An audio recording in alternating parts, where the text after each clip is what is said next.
Ici, vous avez l'exemple d'une réglette de structuration sur la matinée pour un enfant en classe de maternelle.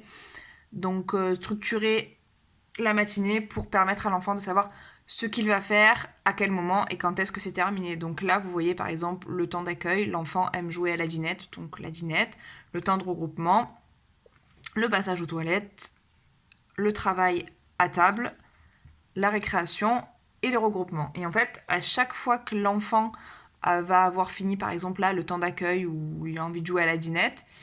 il va prendre un petit smiley qui va coller juste ici, genre, et on va dire, bah voilà, là on a terminé de jouer à la dinette, maintenant on passe au temps de regroupement. Une fois le temps de regroupement terminé, pareil, on prend le smiley, on le colle, idem pour les toilettes ou autre. Et ça permet vraiment à l'enfant de voir le déroulé de sa matinée, où il en est et ce qui reste à faire. Et ça permet aussi d'avoir des transitions un petit peu plus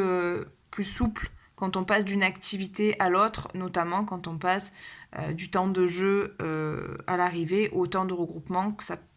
c'est un moment qui peut être un petit peu compliqué pour les enfants, surtout le temps de regroupement. Donc là, ça permet vraiment à l'enfant de visualiser là où il en est et ça permet aussi de renforcer tout ce que vous allez lui dire à l'oral, dans le sens où quand vous allez lui demander de ranger pour aller au temps de regroupement, euh, juste à l'oral comme ça peut être quelque peu compliqué pour l'enfant à assimiler. Et donc là, au niveau visuel, ça va vraiment venir soutenir ce que vous dites à l'enfant et ce qu'il doit faire aussi.